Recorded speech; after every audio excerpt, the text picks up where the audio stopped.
மக்களே அனைவருக்கும் வணக்கம். ஆசிரியர் தகுதி தேர்வில் டெட் தேர்வில் 96% கேள்விகள் தவறாக உள்ளன. ஆட்சேபனை சரி என நிரூபிக்கப்பட்டால் ஒவ்வொரு பிள்ளைக்கும் ஒரு மதிப்பெண்கள் தேர்வர்கள் டிஆர்பி குழுவை அமைத்து விசாரித்து வருகின்றனர். ஸோ இது தி நியூ இந்தியன் எக்ஸ்பிரஸில் வெளியான ஒரு நியூஸோடைய உண்மையான ரிப்போர்ட்டு தாங்க. ஸோ நிறைய பேர் பார்த்திங்கன்னா இதெல்லாம் நடக்க வாய்ப்பு இல்லை, யாரோ புயல் காற்றுல உட்காந்து பொறி தின்றவங்க நீங்கள் சொல்கிறீங்க இதெல்லாம் நடந்துருமா அப்படின்னு எல்லாமே சொல்கிறீங்க. டெட்டு தாள் 2 டிஆர்பியால் வெளியிடப்பட்டுள்ள விடை குறிப்பில் வினாத்தாளில் 145 கேள்விகள் தவறாக இருப்பதாக, அதாவது கேள்வியின் பொருள் தவறு, விடைகள் தவறாக இருத்தல் அல்லது எழுத்து பிழையால் தவறாக அமைதல் அல்லது மற்றொரு விடை சரியாக அமைதல் அல்லது ஒன்றுக்கு மேற்பட்ட விடைகள் சரியாக அமைதல், இவ்வாறு 145 கேள்விகள், அதாவது மொத்தமே 150, அதில் 145 வினா என்பது 96%. இதில் ஆட்சேபனை தெரிவித்த தேர்வர்கள் 35,402 பேர். ஸோ இவர்களுக்கு கண்டிப்பாக மதிப்பெண்கள் வழங்கப்படும். தாள் 1 அப்ஜெக்ஷனில் 45, அதாவது 30%. அப்ஜெக்ஷன் தெரிவித்தவர்கள் 5,775. இதில் உண்மையான எத்தனை கேள்விகளுக்கு கிரேஸ் மார்க்குகள் வழங்கலாம் என டிஆர்பி போர்டில் உள்ள வல்லுநர் குழு இறுதி முடிவு எடுக்கப் போகிறது.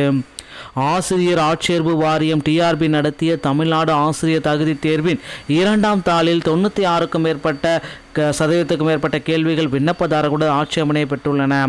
முதல் தாளில் 150க்கு 59 கேள்விகளும் 5,705 பேர் ஆட்சேபனை தெரிவித்திருக்காங்க. இதற்கிடையில் டிஎன் டெட்டில் கலந்து கொண்ட 35,402 மாணவர்கள் டிஆர்பி வெளியிட்ட 2ஆம் தாள் வினாக்களில் 145 வினாக்களுக்கு அல்லது தற்காலிக பதில்களுக்கு ஆட்சேபனை தெரிவித்துள்ளனர்.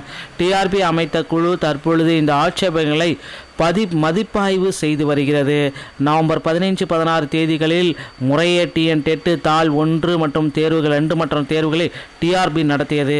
மேலும் தேர்வுகளுக்கு பிறகு தற்காலிக விடைக்குறிப்புகளை வெளியிட்டது. நவம்பர் 25 முதல் டிசம்பர் 3 வரை அதன் போர்ட்டலில் ஆட்சேபனை தெரிவிக்கலாம் என்ற அனுமதியும் கொடுத்தது. இவ்வளவு முந்தைய ஆண்டுகளை ஒப்பிடும் பொழுது ஆட்சேபனை எண்ணிக்கை அதிகமாக இருந்தது. அங்கு தாள் 1 சுமார் ஓரளவுக்கு ஆட்சேபனை இருந்தது. இப்போ தாள் 2 ஆட்சேபனை அதிகரிக்குது. பல ஆட்களமிருந்து பெறப்பட்டது. ஸோ இவ்வளவு பெரிய எண்ணிக்கையிலான கேள்விகளுக்கு அதிக தேர்வர்கள் ஆட்சேபனை எழுப்புவது இதுவே முதல் முறை, டிஆர்பி வட்டாரங்கள் தெரிவிக்கின்றன. இந்த கேள்விகளில் சில கேள்விகள் மட்டுமே தவறாக இருக்க வாய்ப்புள்ளது. அவர்கள் வழிகாட்டி புத்தகங்கள் மற்றும் தரமற்ற குறிப்பு புத்தகங்களின் ஆதாரங்களை சமர்ப்பித்து கேள்விகளுக்கு சவால் விடுத்தனர். ஆனால் அதை டிஆர்பி ஏற்கவில்லை. தவறான புரிதல்கள் காரணமாகவோ அல்லது கேள்விகளை தவறான காட்டுவதற்காகவோ சில கேள்விகளுக்கு விண்ணப்பதாரர்கள் ஆட்சேபனை தெரிவித்தார்கள். மேலும் சில விண்ணப்பதாரர்களுடைய போர்ட்டலில் வெற்று ஆவணங்கள் பதிவேற்றுவதன் மூலம் ஆட்சேபனை எழுப்பியதாகவும் நிபுணர் குழு கண்டறிந்துள்ளது. அந்த வட்டாரங்கள் தெரிவிச்சிருக்காங்க. கோயம்புத்தூரை சேர்ந்தவரான பி சசிகுமார் குயில் நாளிதழ் செய்தி நிறுவனம் கூறியதாவது, டிஆர்பி எழுத்து பிழைகள், தவறான தேர்வுகள் மற்றும் தவறான கேள்விகளுடன் கேள்விகளை மீண்டும் மீண்டும் அமைக்கிறது. கடந்த டெட்டு தாள் 2 78 மதிப்பெண்கள் பெற்றேன்.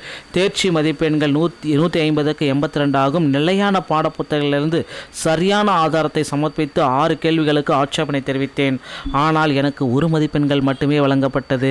தேர்ச்சி மதிப்பெண்ணை பெற முடியாததால் மதிப்பெண் கோரி டிஆர்பிக்கு எதிராக மனு தாக்கல் செய்தேன். இன்னும் அது நிலுவையிலேயே இருக்கு. ஸோ இது மாதிரி நிறைய கேஸ்கள் எல்லாமே நிலுவையில் தாங்க இருக்குது. ஆனால் இந்த டைமு டெட்டில் போனஸ் மதிப்பெண்கள் கண்டிப்பாக ஒரு 10 மதிப்பெண்களாவது அட்லீஸ்ட் வழங்க போகிறாங்க. அப்படி பார்க்குறப்ப பேசிக்காக 70 மதிப்பெண்கள் எடுத்திருந்தால் கூட பாஸ் என்ற அறிவிப்பை கொண்டு வர போகிறாங்க. மற்ற மாநிலங்களை போல் தமிழகத்திலுமே பார்த்திங்கன்னா ஒரு மிக முக்கியமான ஒரு முடிவுகள் கல்வித்துறையில் எடுக்க போகிறாங்க. கல்வித்துறை அமைச்சர் இதற்கு முக்கியமான அறிவிப்பை போட போகிறாரு.